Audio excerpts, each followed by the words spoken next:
توی اتفاقات اخیری که بین ایران و اسرائیل بوده، کشورهای دیگری هم درگیر بودن. بر خود من بیشتر اردن علامت سوال بود که موضع این کشور چیه؟ روی نقشه هم اگه بخوایم نگاه کنیم متوجه میشیم اردن با توجه به این درگیری‌های اخیر از نظر استراتژیک و از نظر جغرافیایی میتونه جایگاه خیلی خیلی خاصی داشته باشه.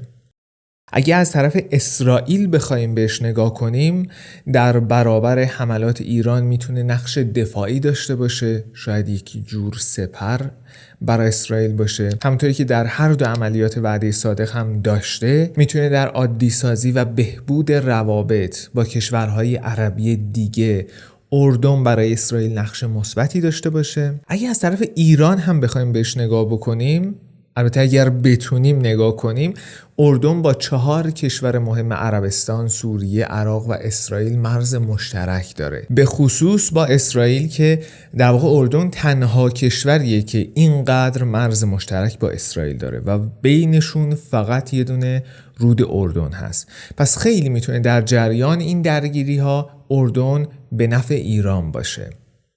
البته اگر اردن متحد ایران می بود که نیست و متحد آمریکا و اسرائیل. اردن از یه طرف با اسرائیل از 1994 پیمان صلح داره، از طرف دیگه هم با آمریکا متحده. از لحاظ امنیتی با آمریکا وابستگی داره، چون اقتصاد ضعیفی داره، منابع انرژی خاصی نداره، از لحاظ اقتصادی هم به کمک‌های خارجی به ویژه آمریکا وابسته است. پس باید مراعات حال مهمترین متحد آمریکا در خاورمیانه یعنی اسرائیل رو بکنه. پس نتیجه اون میشه رهگیری و خنثی کردن برخی از موشک‌ها و پهپادهایی که از سمت ایران به اسرائیل رفته بودن. با اینکه گفته ارتش اردن اجازه عبور هیچ هواپیمای نظامی را از حریم هوایی این کشور توسط طرف‌های درگیر در منطقه را نداده است، اما بر اساس گزارش‌های برخی منابع و فیلمایی که منتشر شده از جنگنده‌های اسرائیلی در آسمان‌های اردن، گویا خیلی هم اینجوری نبوده. البته همچنان اردن روی حرف خودش هست و این ادعاها رو تکذیب میکنه. از نفوذ بیشتر ایران و گروه‌های نیابتی در منطقه به خصوص داخل کشور اردن نگران هستن و کلی مورد دیگه که اگر همه اینها رو کنار هم بذاریم این سوال ایجاد میشه که چرا اردن موضع روشن و شفافی رو از خودش اعلام نمیکنه؟ مثلا مثل آمریکا یه بار بیاد بگه من حامی اسرائیل هستم و تمام، ولی به جاش همش میگه من بی‌طرفم. شاید واقعا بی‌طرفه. بهترین راه برای روشن شدن این مسئله اینه که بریم ببینیم ایران و اسرائیل در طول تاریخ چه مسیری رو با اردن طی کردن. روایت ما از 2 جهت خواهد بود. اولی روابط ایران با اردن و دومی اسرائیل با اردن. سال 1946 یعنی سالی که اردن استقلال خودش رو به دست میاره. دولتش پادشاهی و پادشاهش عبدالله اوله. ایران با اردن روابط دیپلماتیک داره. در پایتخت‌های هم کنسولگری تأسیس کردند.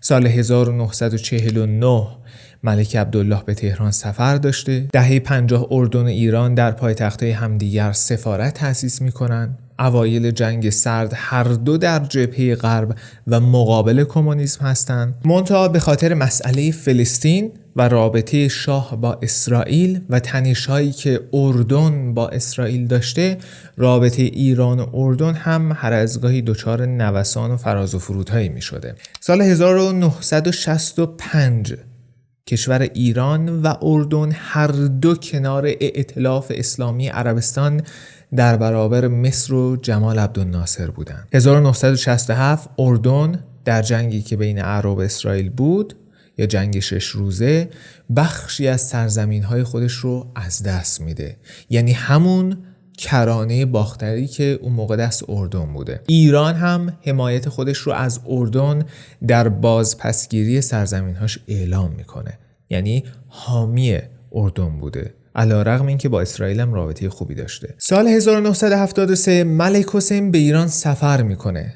در راستای این سفر و روابطی که بهبود پیدا کرده بود، با موافقت آمریکا ایران 24 جنگنده F5 رو به اردن تحویل میده. این روابط خوب هم تا قبل از انقلاب همچنان وضعیت خودش رو حفظ میکنه. یعنی تا 3 ماه قبل از انقلاب ملک حسین اعلام حمایت از شاه کرده بود ولی شاه نپذیرفت. تا اینجا ما یک سیر خیلی سریعی رو از روابط بین اردن و ایران دوران پهلوی رو داشتیم. یک کلیتی رو فهمیدیم که روابطی وجود داشته، نوساناتی در این روابط وجود داشته، منتها اکثرا رابطه از جنس خوبش بوده. بعد از انقلاب ببینیم روابط چجوری بوده. وقتی که جنگ ایران و عراق شروع شد، اردن در واقع جز اولین کشورهای عربی بود که اعلام میکنه در این جنگ من حامی عراق هستم. چه حمایتی؟ حمایت مثل تزریق نیروی نظامی داوطلب به عراق، فرستادن سلاح، کمک‌های مالی، حمایت‌های اطلاعاتی و جدا از این نیروهای داوطلب 5000 نفر از نیروهای نظامی خودش رو برای امنیت داخلی عراق فرستاد تا سربازای عراقی بیشتر بتونن در جبهه ها حضور داشته باشن. از مجاهدین خلق حمایت میکردن، تلاش میکردن که این جنگ رو از حالت جنگ ایران و عراق به جنگ بین ایران و اعراب گسترش بدن. پادشاه اردن سال 1365 به عراق سفر میکنه و درباره صلح بین سوریه و عراق با صدام گفتگو میکنه. سوریه اون دوران حامی ایران تو جنگ بوده و اگه این صلح اتفاق میافتاد و عراق و سوریه صلح میکردن، شرایط برای ایران خیلی سخت‌تر هم میشد. حالا مشکل عراق بعثی اون دوران با سوریه بعثی چه بوده، این بمونه برای یک ویدئویی که درباره سوریه باشه. اینکه چرا اردن اومد یه همچین موضعی رو گرفت و دلیل دشمنی شدیدش با ایران چه بوده، معمولا یک سری دلیل ذکر میشه. یکیش اینه که میگن اردن نگران بوده بر سر مسائلی مثل صادر کردن انقلاب اسلامی به اردن و کشورهای منطقه و در نتیجه اون افزایش نفوذ ایران در منطقه یا داخل کشور، به خاطر اختلافات ایدئولوژیک و همچنین به خاطر روابطی که آمریکا و اردن با هم داشتن، یا حتی یه سری روابط مخفی بین اردن و اسرائیل که در روایت دوم بهتون میگم.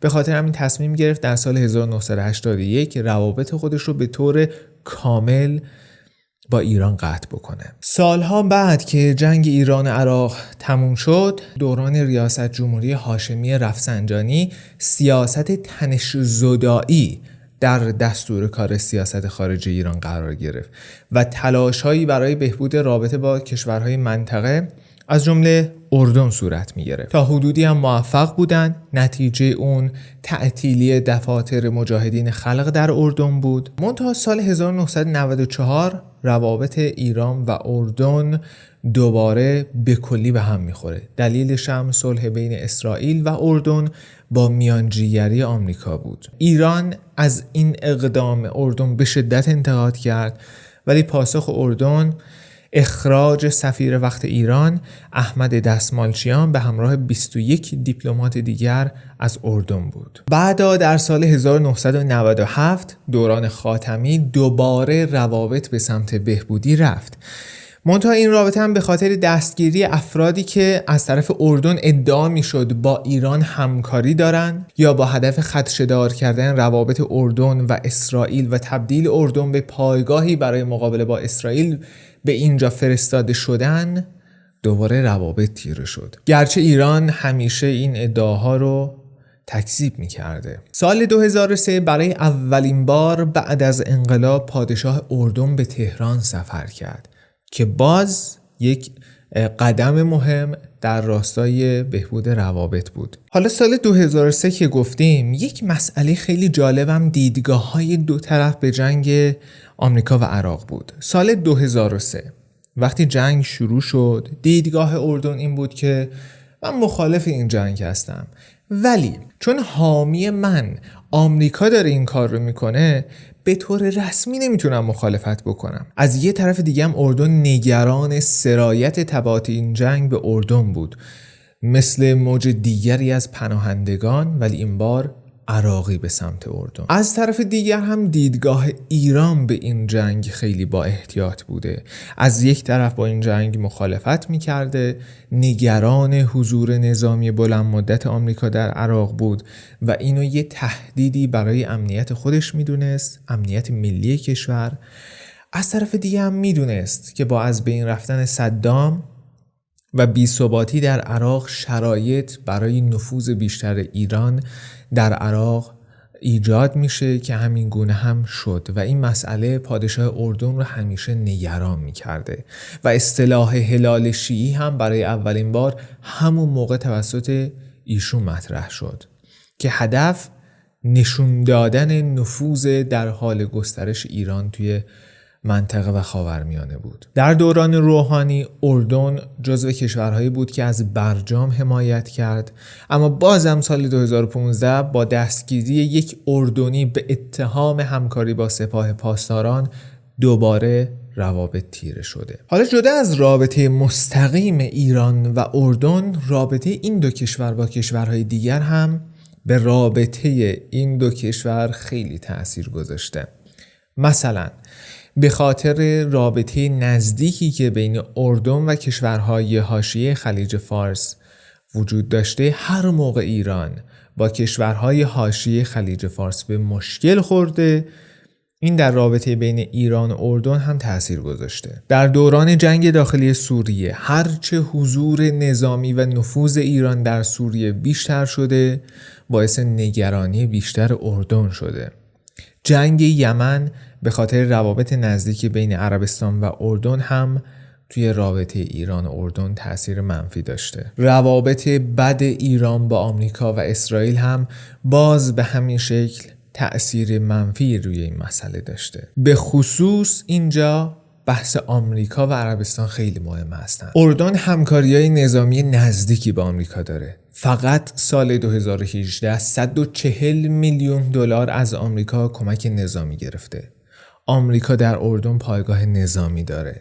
اردن در سازمان تجارت جهانی عضوه، از بانک جهانی وام دریافت میکنه و با اسرائیل رابطه نزدیکی داره، همکاری های دو طرفه‌ای دارن و کلی موارد دیگر که اینا باعث میشن اردن خیلی هم در سیاست خارجی خودش به خصوص در مسئله ایران مستقل نباشه. و فقط این هم نیست، مسئله عربستان هم هست که خیلی مؤثر و مهمه. عربستان هم سعی کرده با برآورده کردن بخشی از نیازهای اردن در مسائل مربوط به آب یا انرژی یا مسائل اقتصادی نفوذ خودش رو در اردن بیشتر بکنه که تا حدودی هم موفق بوده. گفته میشه یکی از دلایل عربستان در مورد اینکه اینقدر اردن چرا براش مهمه اینه که نگران از نفوذ ایران در اردن داره که مبادا اردن هم مثل یمن بشه و یک جبهه‌ای بشه که از شمال و جنوب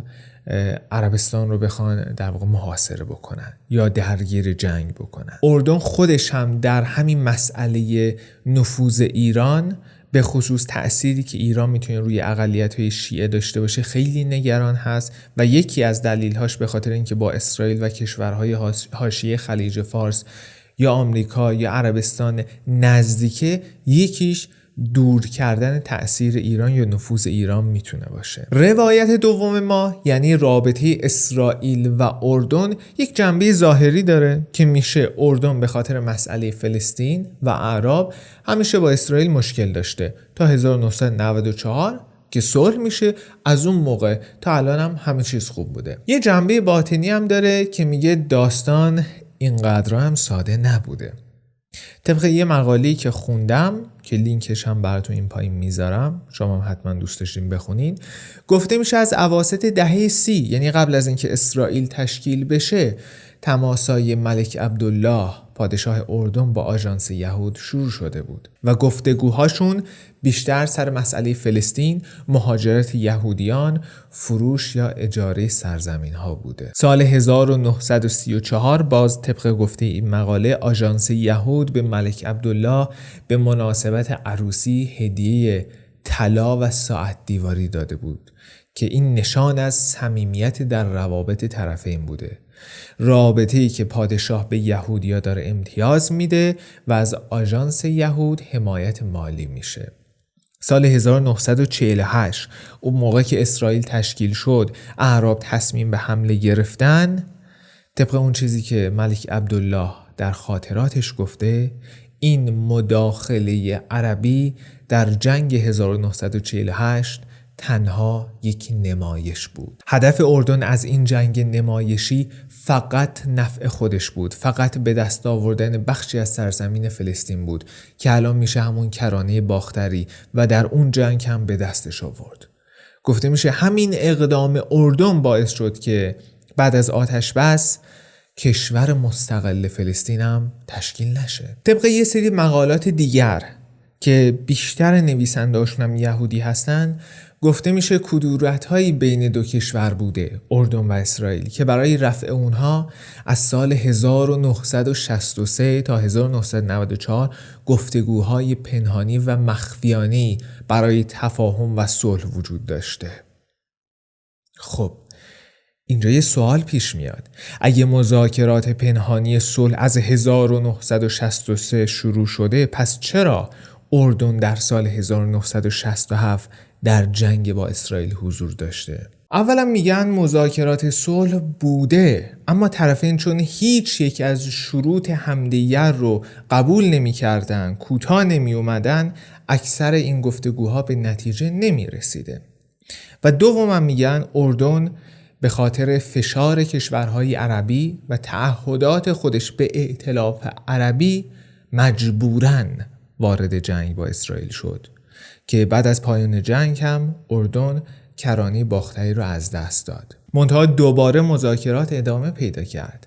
از این به بعد دیگه در جنگ اعراب و اسرائیل ما خیلی اردن رو نمیبینیم. از سپتامبر 1970 درگیری ارتش اردن با فداییان فلسطین رو داریم که نتیجه اون میشه اینکه گروه‌های مسلح فلسطینی از اردن اخراج میشن که همون واقعی سپتامبر سیاه میشه. نتیجه اون توقف عملیات‌های چریکی از خاک اردن علیه اسرائیل بود. یعنی گویا از 67 به بعد روابط واقعا نزدیک شده. تدریجا مصر هم مثل اردن وارد مذاکرات صلح میشه. سوریه تو این مبارزه تنها مونده، منزوی شده. عراق هم 8 سال با ایران درگیر جنگه. از طرفی اسرائیل به لبنان حمله میکنه، عراق به کویت حمله میکنه، تفرقه در جهان عرب شکل میگیره و جنگ خلیج فارس اتفاق میفته. آمریکا به عراق حمله میکنه، بعد توافق طائف. اون جبهه متحده عربی متفرق میشه.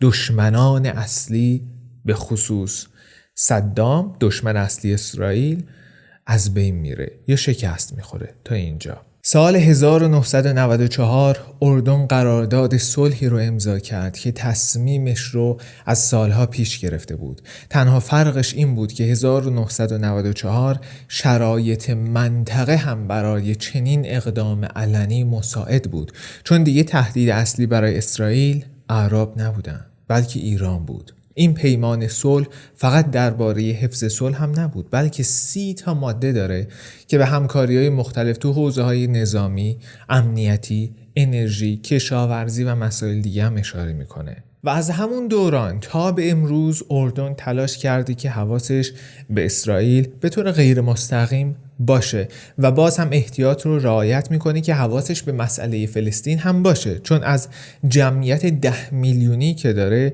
2.2 میلیونش مهاجران فلسطینی هستن و هر سیاست ضد فلسطینی که بخواد از طرف دولت تصویب بشه میتونه شرایط داخلی رو به هم بریزه. اردن از همون موقع که اولین جنگ اعراب و اسرائیل اتفاق افتاد به دنبال منافع خودش بوده.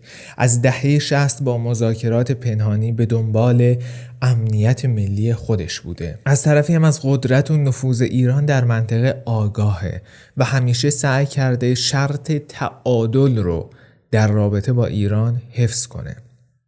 حالا نظر شما چیه؟ برمیگردم با همون سوال اول. به نظرتون آیا ادعای اردن بر بی‌طرف بودن معنیش میشه همین رابطه موازنه‌ای که الان داره یا نه این بی‌طرفی حساب نمیشه؟ و آیا این رابطه موازنه‌ای که نه سیخ بسوزه نه کباب، هم این ور رو حفظ کنیم نه با این ور وارد تنش بشیم. سیاستی که اردن در حال حاضر داره یک سیاستی هست که در بلند مدت به نفعشه یا نه در بلند مدت اتفاقا باعث افزایش تنش‌ها در خاورمیانه و به ضرر اردن هست؟ اینو شما بگین برای من تو کامنت ها.